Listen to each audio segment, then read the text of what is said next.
जय जवान जय किसान मित्रों। वरसाद रात में बहुत ज़्यादा पड़ी गयो है अने बारिश की वजह से गाड़ी तो लगता है निकल जाएगी। दूसरी साइड पे जाना है, वहाँ पे भी बारिश तो है, देखने जाना पड़ेगा कितनी बारिश है वहाँ पे। बारिश का मौसम आ गया है।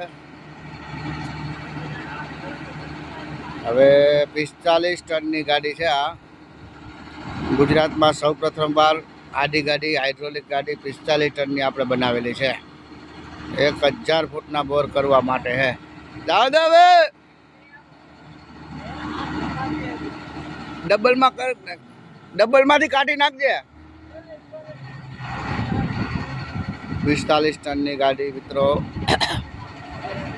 आज देखते हैं गाड़ी में निकलती है कि नहीं निकलती है।